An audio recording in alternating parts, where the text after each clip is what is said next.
Morning. আশা করব তোমরা সবাই খুব ভালো আছো আর সুস্থ আছো। আমিও খুব ভালো আছি।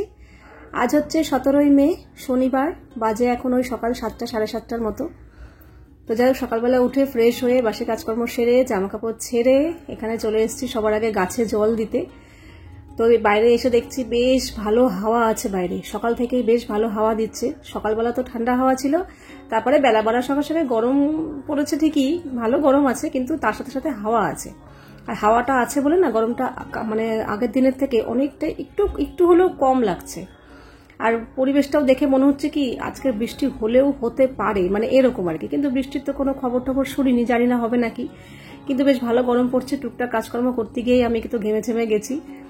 যাই হোক, সকালবেলা উঠলে এই সমস্ত কাজকর্মগুলো তো থাকেই, ঘরদোর পরিষ্কার করা, গোছানো। তারপরে আরেকটা কাজ হচ্ছে, বড় কাজ, সারাদিনে 2-3 বার করতে হয়, সেটা হচ্ছে জলের বোতল ভরা। আর এখন গরমকাল, ফ্রিজে জল তো রাখতেই হয়। আমি একদমই ফ্রিজের জল খাই না, যখন দেখি খুব কষ্ট হচ্ছে হয়তো একটু মেশাই, না হলে মেশাই না, নর্মাল জল খাওয়ারই চেষ্টা করি। আর ইন্দ্র তো কোনো সময়ই নর্মাল জল খায় না, সব সময়ই ঠান্ডা জল। আর ঠান্ডা জল বলতে মানে গরমটা একটু কম থাকলে হয়তো হাফ বোতল ঠান্ডা আর হাফ বোতল মেশায়। এখন যেই পরিমাণ গরম, মানে কি বলবো, একটুখানি মেশাচ্ছে, আবার কোনো কোনো সময় মেশাচ্ছেও না, পুরোই ঠান্ডা খেয়ে নিচ্ছে। আর তাতানো দেখছি মাঝে মাঝে আবার ঠান্ডা জল মিশিয়ে নিচ্ছে, সবসময় না, মাঝে সাঝে। না করি কিন্তু শোনে না। কিন্তু আমি একদমই ঠান্ডা জল খেতে পছন্দ করি না, মানে খেতে তো কার না ভালো লাগে, কিন্তু খাওয়াটা উচিত না, খাইও না।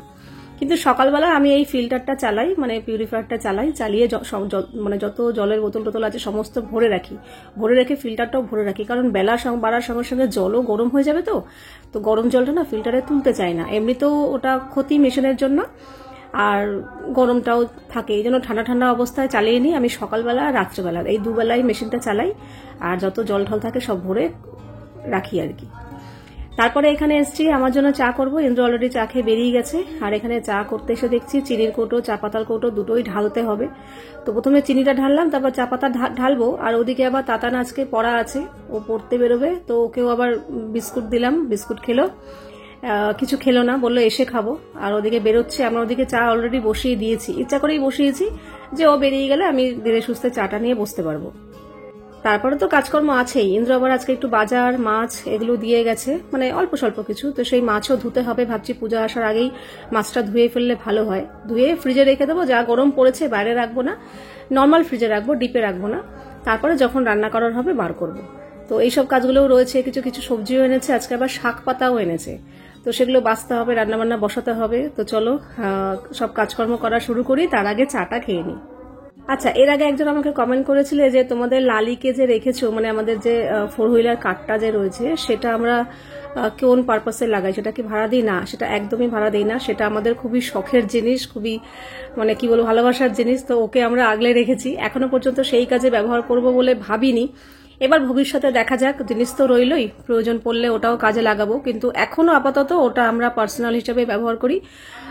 খুবই যত্নে রাখে ইন্দ্র, তো কোথাও গেলে ঠেলে আমরা ওটাকে ব্যবহার করি, মানে আমাদের লালিকে ব্যবহার করি। এছাড়া ও আমাদের যত্নেই থাকে, সারাদিন গ্যারেজেই থাকে, ওটা এখনো আমরা বিজনেস পারপাস ব্যবহার করি না। আমাদের বিরিয়ানি খাওয়া নিয়ে আমি যখন আগের দিন কমেন্টটা করেছিলাম যে আমরা খাই, আমাদের সহ্য হয়, তো একজন কমেন্ট করেছে যে রাক্ষস তো ওই জন্য সবই সহ্য হয়। আচ্ছা তাহলে বলো তো, তাহলে কিন্তু আমি একা রাক্ষস নই। এই যে দাদা বৌদির দোকানের সামনে যাও, যখনই যাবে তখনই দেখবে লম্বা লাইন, তার মানে তারা সবাই রাক্ষস। আর যদি আমাদের মতো কিংবা আমার মতো রাক্ষস না থাকতো, তাহলে মানে বিরিয়ানির দোকানও লাটে উঠে যেত, মায়ের ভোগে চলে যেত, একটা বিরিয়ানির দোকানও থাকতো না। মানে তোমাদের মতো মানুষ যারা থাকতো, যদি যে এই গরমে বিরিয়ানি খাবে না, তাহলে বিরিয়ানির দোকানগুলো একদম। আর এখন বিরিয়ানির দোকানে রমরমা বাজার, সব থেকে ভালো চলে হচ্ছে বিরিয়ানির দোকান। এই যে আমরা আগের দিন বিচিতে গেলাম, সেখানেও কিন্তু বেশ ভালো লোক ছিল। আমার কিন্তু একা রাক্ষস ছিলাম না, অনেকেই ছিল। কাজেই আমি একা রাক্ষসের দলে পড়ি না, এটা কিন্তু প্রমাণিত। তার উত্তরে আরেকজনও কমেন্ট করেছে যে বিরিয়ানি যদি কেউ না খেত তাহলে বিরিয়ানির দোকানগুলো উঠেই যেত। সত্যিই তাই। তো কাজেই তোমার খেতে পারো না, তোমার সহ্য হয় না, সেটা আলাদা ব্যাপার। তাই বলে আরেকজন যে খেতে পারবে না সেটা ভাবা একদমই অন্যায়। আমি অনেক খাবার পছন্দ করি না, তাই বলে এই না যে ওই খাবারটা যে পছন্দ করে তাকে আমি উল্টোপাল্টা কথা বলবো।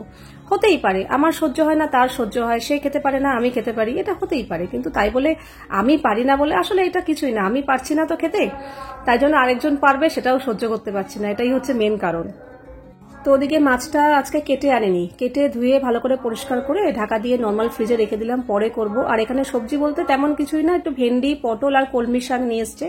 কলমি শাক ভাজা আমার বেশ ভালো লাগে, রসুন কাঁচা লঙ্কা ফোড়ন দিয়ে কলমি শাক ভাজা। তো এই পটল আর ভেন্ডি লাগবে না আজকে, এগুলো এই জিপার পাউচে করে তুলে রাখলাম। আর এখন এই কলমি শাকটা ভাজবো। আর তোমাদের মধ্যে একজন আরেকটা কমেন্টও করেছো আমাকে যে দিদি তুমি কড়াই কি দিয়ে পরিষ্কার করো, এত সুন্দর পরিষ্কার। তো কিছুই না, আগে তো আমি মাজতাম, এখন পূজা মাজে, ও বেশ ভালো পরিষ্কার করেই মাজে। কড়াই নর্মালি আমরা যেরকম ভিম বার স্কচ ব্রাইট দিয়ে পরিষ্কার করি সেরকমই, আর নর্মাল আলাদাভাবে কিছুই দেওয়া হয় না। তবে হ্যাঁ, একটু ভালো করে, একটু শক্তি লাগে, কসরত লাগে, সময় লাগে, একটু তেল ঝাল মশলা যেখানেই লেগে রয়েছে সেটাই ভালো করে ঘষে ঘষে পরিষ্কার করা, এই আর কি, আর কিছুই না। তো এখানে আমার একটু আটা মাখা ছিল, এর আগের দিন সবটা লাগেনি বলে রেখে দিয়েছিলাম। তো তাই জন্যই এখানে আমার তাতানের জন্য দুটো দুটো 4টে রুটি করে নিচ্ছি, এই দিয়ে খাওয়া হবে। আর তাতানের জন্য একটু ডাল সেদ্ধ করেছি। আর আমি ডিমের পোস্ট দিয়ে রুটি খেতে আমার ভালোও লাগে, আর সকালবেলা ডিম খেতে আমার বেশ ভালোই লাগে, মানে রুটি দিয়ে হোক যাই দিয়ে হোক। তো এই যে আমার জন্য দুটো ডিমের পোচ করে নিয়েছি, এই দিয়ে আমি রুটি খেয়ে নেব। তারপরে যাব রান্নাবান্নার দিকে, শাক বাছতে হবে, ধুতে হবে। আজকে কিন্তু এই বালতিটা বার করেছি মার দেওয়া, বিশ্বাস করো এই বালতিতে শাক ধুতে আমার যে কি সুবিধা হয়েছে। এতদিন ওই গামলায় কড়াইতে এগুলোতে ধুতাম খুব আস্তে আস্তে করে, কারণ শাকের পরিমাণটা একটু বেশি থাকে তো। আর শাকগুলো একটু বেশি, সবজি শাক হলে একটু খলখলিয়ে ধুতে, বেশি জল বেশি বড় জায়গা হলে সুবিধা হয়। তো ওদিকে শাকটা বালতিতে একটু ভিজিয়ে রেখেছি, আর এখানে মাছটা ফ্রিজে ছিল তো বার করলাম, বার করে এইবার এই লোটে মাছটা একটু সেদ্ধ বসাবো। আজকে লোটে মাছ এনেছে, লোটে মাছের আমি ভুজিয়া করি, মানে ওই ঝুড়ি আর কি, লোটে মাছের ঝুড়ি একদম শুকনো শুকনো। তো একটুখানি সেদ্ধ করে জাস্ট জলটা গরম হলেই ওই কাঁটাটা ছাড়ানোর জন্য, কাঁটা সহ করি না, তাহলে খেতে গিয়ে বড় বিরক্ত লাগে মুখে কাঁটা পড়লে। তো লোটে মাছ তো এমনি নরম হয়, জাস্ট একটু জলটা গরম হলেই মাছ সেদ্ধ হয়ে যায়, নরম হয়ে যায়। বেশি সেদ্ধ করলে আবার কাঁটাও সেদ্ধ হয়ে যাবে, তখন কাঁটা বাছতে অসুবিধা হবে, কাঁটা ভেঙে চলে যাবে। তো একটুখানি সেদ্ধ হয়ে গেলেই নামিয়ে হাত দিয়েই, ঠান্ডা হয়ে গেলে হাত দিয়েই কাঁটাগুলো বেছে শুধু মাছগুলো রাখবো, কারণ মাছের তো ভুজিয়াই করবো। আর ওদিকে ইডলি মেকার যে কালকে বার করেছিলাম ইডলি করার জন্য, আজকে ধোয়া মোছা হয়ে গেছে, ওপরে তুলে রাখলাম জায়গা মতো। আর এখন এই আমের শরবত আগের দিন করলাম না, নিচে দিলাম একটু, আর একটু ইন্দ্রকে দিয়েছি, আর তাতানকে সাধলাম, ও খেলো না। এই এখন আমি একটু খাচ্ছি, এখন ওই 12টা সাড়ে 12টার মতো বাজে, এই একটু গরমও পড়েছে বেশ ভালো। তো এই ঠান্ডা ঠান্ডা আমের শরবতটা যে কি ভালো লাগছে, গলা দিয়ে নামছে, আর যেন অমৃত খাচ্ছি। আর এদিকে তাতানের জন্য একটা আম কাটলাম, আম কেটে দিচ্ছি। এতগুলো যে আম আনা হলো, তার মধ্যে থেকে এই প্রথম ওকে আম দিলাম, দেখলাম হ্যাঁ খেলো। আর এই যে বালতিতে শাক ধুচ্ছি, কি ভালো লাগছে শাক ধুতে, বেশ ভালো, 2-3 বার করে খলখলিয়ে শাকটা ধুয়েছি, আমার বেশ সুবিধা হলো শাক ধুতে। আচ্ছা, তোমাদের মধ্যে একজন কমেন্ট করেছো, দিদি তোমরা তো জয়েন্ট ফ্যামিলি, তো একসাথেই থাকতে পারো, আলাদা আলাদা কেন থাকো? আলাদা থাকা মানে একসাথে থাকার কোনো চান্স নেই, কারণ আমাদের ফ্ল্যাটে থাকি আমরা, ফ্লোর আলাদা। আমি সেকেন্ড ফ্লোরে, আর শ্বশুর শাশুড়ি ভাসুর ওরা সবাই ফার্স্ট ফ্লোরে। তো ফ্লোর আলাদা হলে ওরমভাবে একসাথে থাকা খাওয়া করা যায় না। একই বাড়ির মধ্যে হলে তবু একরকম, যে দোতলায় একতলায় সেটা একরকম, কিন্তু ফ্ল্যাটের মধ্যে না, সেটা সম্ভব না।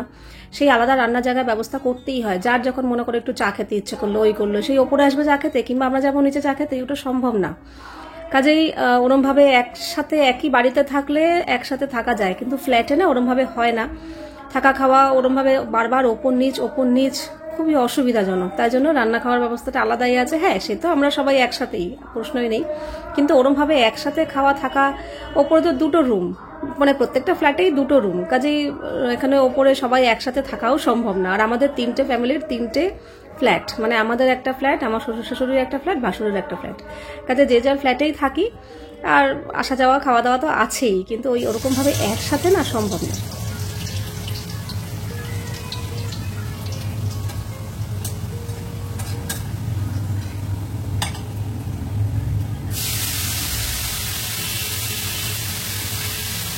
ওদিকে আমার ভাত হয়ে গেছে, কলমি শাক ভাজাও হয়ে গেছে, আর লোটে মাছের ঝুড়িটা করতে বেশ সময় লাগে, ওটাও হয়ে গেছে। তো আমাদেরটা এখনো নামাইনি, তার আগেই এখন ওই 2টোর মতো বাজে, তো তাতানকে দিয়ে একটু নিচে পাঠিয়ে দিচ্ছি, কারণ বাবা মারা খাবে আর কি। তো ভালোই হয়েছে, তাতান গিয়ে দেখছে তখন বাবা সবে স্নান করে বেরিয়েছে আর কি, খেতে বসবে, ঠিক সময়ই পাঠিয়েছি। তো এদিকে আমার রান্নাবান্না হয়ে গেছে, ভাত, কলমি শাক ভাজা, রসুন ফোড়ন দিয়ে। তাতানের জন্য আগের দিনের একটু ডাল বার করেছি, ওকে একটু পাঁপড় ভেজে দেবো। আর এই হচ্ছে আমাদের, নিচে দিয়েছি, আর এই হচ্ছে আমাদের লোটে মাছের ঝুড়ি। এই হচ্ছে আজকে খাওয়া দাওয়া। তারপরে এখানে গ্যাসটা মুছছি, তাতানকে জিজ্ঞাসা করলাম তুই কি এখন খাবি, বললো না আমি একটু পরে খাবো, খিদে নেই, যে আমটা খেয়েছে না। আর ইন্দ্র খাওয়া হয়ে গেছে, ও এসে খেয়ে বেরিয়েও গেছে, আর ওকে দিয়ে দিয়েছি খেতে, ও কলমি শাক ভাজা আর মাছ দিয়ে খেয়েছে। আর আমি এখন গ্যাসটা মুছছি, কারণ লোটে মাছ করেছি তো, লোটে মাছ, তারপর চিংড়ি মাছ, এগুলো এমনই না, খোসা টোসা ছাড়ালে মাছ কাটলে প্রচণ্ড দুর্গন্ধ হয়, খেতে তো ভালো লাগে কিন্তু মাছের কাটা ফাটা প্যাকেটও আমি ডাস্টবিনটাও বার করে দিয়েছি, বাইরে গন্ধ বেরোচ্ছে, কাটা ফাটা কেটেছি তো মাছ।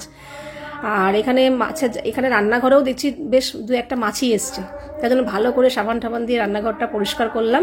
গ্যাসের জিকটিকগুলোও মেজে দিয়েছি, মেজে ঘষে এখানে কিছু বাসন ছিল সেগুলোও মেজে তারপরে কড়াই বসিয়ে তাতানের জন্য পাঁপড় ভাজলাম। তারপর কড়াইটা ঢেকে রেখেছি, ওটা অন্য কাজে লাগানো যাবে। তারপরে আমি স্নান করতে চলে গেছি, ওকে বলে গেছি তুই খেতে বসে পড়বি, ও তাও খেতে বসেনি, ও এখানে নাচানাচি করছে বাবার টুপি মাথায় পরে। তারপর বারবার বলাতে এখন খেতে বসবে, আর আমি ততক্ষণে কাঁচা ধোয়া করে স্নান করে বেরিয়ে এসে এখন জামা কাপড় মেলবো, তারপরে আমি খেতে বসবো। আর এই দেখো ওর কাণ্ড দেখো। আজকে না বেশ ভালো হাওয়া দিচ্ছে সারাদিন, সকাল থেকেই। দুপুরবেলাও রোদের তাপ খুব একটা ছিল না, গরম যেমনটা তেমনই আছে, কিন্তু বেশ মাঝে মাঝে দমকা হাওয়া দিচ্ছে, মানে ভালো হাওয়া দিচ্ছে, হাওয়াটা বেশ ভালো লাগছে। যাই হোক, তাতান গেছে পড়তে, আর আমি ঘর দোর গুছিয়ে দুই ঘরের জামা কাপড় ছিল সন্ধ্যাবেলা তুললাম কিছু, সেগুলো ভাজ টাজ করে রেখে সন্ধ্যাবাতি দিয়ে তারপরে চলে এসেছি। এখানে কিছু সরঞ্জাম আমি রেডি করেছি, আম টাম, দুধ, দই, ময়দা, baking powder, baking soda, vanilla essence, তো বুঝতেই পারছো। তো আমের দিনে আমের কিছু বানাবো না, এটা কেমন লাগে, তো ভাবলাম তাহলে চলো আজকে একটু ম্যাঙ্গো কেক বানাই। তো তারপরে রাতে রান্নাবান্না করবো, রাতে রান্নাবান্নাও করতে হবে আবার। তো চলো কেকটা বসিয়ে দিয়ে, ওটা তো সময় লাগবে হতে, ততক্ষণে রান্না জোগাড় করে নেবো। তো ম্যাঙ্গো কেক বানানোর জন্য এখানে প্রথমে আমি 1 কাপ চিনি ভালো করে ডাস্ট করে নেব। চিনিটা একটু বেশি নিলাম কারণ আমরা একটু মিষ্টি বেশি খাই, তোমরা মিষ্টি কম খেলে 1/2 কাপ চিনি নেবে। চিনি ডাস্ট হয়ে গেছে, তারপরে এখানে আমি 2টো আম ভালো করে একদম পেস্ট করে নিয়েছি। 2টো আম 2 রকম কাজে লাগবে, সেটা দেখতে থাকো জানতে পারবে। তারপরে আমি এই যে চিনি গুঁড়োটা করেছিলাম সেটা একটা ছাঁকনিতে ছেঁকে ভালো করে নেব, যাতে চিনির একটু দানা দানা না থাকে, তাহলে কেকটা ভালো হবে। তারপরে আমি এখানে নিয়ে নেব প্রথমে 1 কাপ ময়দা নিলাম, ময়দাটা ভালো করে চেলে নেব। আজকে আমি 2 কাপ ময়দা দিয়ে করব, একটু বড় করেই কেকটা করব। 1 কাপ করি ম্যাক্সিমাম ক্ষেত্রে, বেশিরভাগ 1 কাপই করি, তো আজকে সবাইকে দেবো তো তার জন্য 2 কাপ করছি, এই জন্য চিনিটাও একটু বেশিই নিয়েছি। তো 2 কাপ ময়দা ভালো করে এখানে চেলে নিলাম, আর চিনিটাও চেলে নিয়েছি। এবার দেব 1 চামচ বেকিং পাউডার, একদম ভরে ভরে 1 চামচ বেকিং পাউডার দিলাম, আর 1/2 চামচের থেকেও কম বেকিং সোডা দিলাম। ওই দুটোকেও ভালো করে চেলে নিলাম। তারপরে গুঁড়ো ইনগ্রিডিয়েন্টসগুলোকে ভালো করে মিশিয়ে নেব। এটাকে মিশিয়ে নিয়ে একটা সাইডে রেখে দিয়ে আমি এখানে ততক্ষণে কেক টিনটা রেডি করে নিই। অলরেডি আমি কেক যেটাতে বানাবো, আমি ওই ইডলি কুকারেই বানাই, ওটাতে না আমি আগের যে নুন, আমি সবসময় নুনটা তুলে রাখি, ওটা দিয়েই সবসময় কেক বানাই। নুন দিয়ে আমি অলরেডি গ্যাস জ্বালিয়ে দিয়েছি, ওটা প্রিহিট হতে থাক। আর ততক্ষণে আমি কেক টিনটাও রেডি করছি। একটু বাটার পেপারটা আমি সাইজ করে গোল করে কেটে নিলাম, বাটির উল্টো দিকে বসিয়ে কেটে নিয়ে তারপরে ভালো করে অয়েল ব্রাশ করে এটা রেডি করে রাখলাম। তোমরা বাটার পেপার না দিলেও পারো, গুঁড়ো ময়দা দিয়ে ডাস্টিং করে নিলেও হয়। ওদিকে ওটা রেডি। তারপরে এখানে ওই গুঁড়ো জিনিসগুলো রেডি করার পর এখানে আমি 2 চামচ টক দই দিলাম, ফ্রেশ টক দই বাড়ির বসানো। আর আমি যে আমের পাল্পটা রেডি করেছিলাম পেস্ট, সেটা থেকে কিছুটা দিলাম, পুরোটা দেইনি। তারপরে 1 কাপের মতো সাদা তেল দিলাম, 1 চামচের মতো ভ্যানিলা এসেন্স দিলাম, ব্যাস। এখানে আর কিচ্ছু দেওয়ার নেই। পুরো আমটা কিন্তু আমি দেইনি, 2টো আমের আমি পেস্ট বানিয়েছি, আমি ওই 1টা আমের মতোই পেস্ট দিয়েছি। বেশি আম দিলে কিন্তু আবার কেক ভালো হবে না। তারপরে অল্প অল্প দুধ দিয়ে আমি এই কেকের ব্যাটারটা রেডি করব। খুব বেশি পাতলা কিন্তু যেন না হয়, একটু ঘন ঘনই হবে, আবার খুব বেশি ঘন না, মোটামুটি দেখো এরকম যে নামাচ্ছি এরকম ফিতের মতো নামছে এরকম, তাহলেই বোঝা যাবে যে হ্যাঁ ব্যাটারটা রেডি। তো ভালো করে ব্যাটারটা মিশিয়ে নিয়েছি। এবার কেক কিন্তু রেডিই ছিল, ব্যাটারটা ঢেলে নিলাম। আর ঢাল থেকে দেখতে পাচ্ছ এরকম গঠনটা হবে আর কি, খুব বেশি ঘন না খুব বেশি পাতলাও না। একটুখানি ট্যাপ করে নিলাম যাতে এয়ারটা বেরিয়ে যায়। আর এইখানে আমি রেডি করে রেখেছিলাম নুন দিয়ে প্রিহিট। তারপরে আমি এখানে একটা স্ট্যান্ড বসিয়ে দিলাম, আর আবার বসাতে গিয়ে হাতে একটু ছ্যাঁকা খেলাম, প্রত্যেকবার বসাতে গিয়ে ছ্যাঁকা খাই যতই সাবধানে বসাই। বসিয়ে দিয়ে গ্যাসের ফ্লেমটা একদম লো করে দিয়ে আমি ওই 35 থেকে 40 মিনিট অপেক্ষা করব।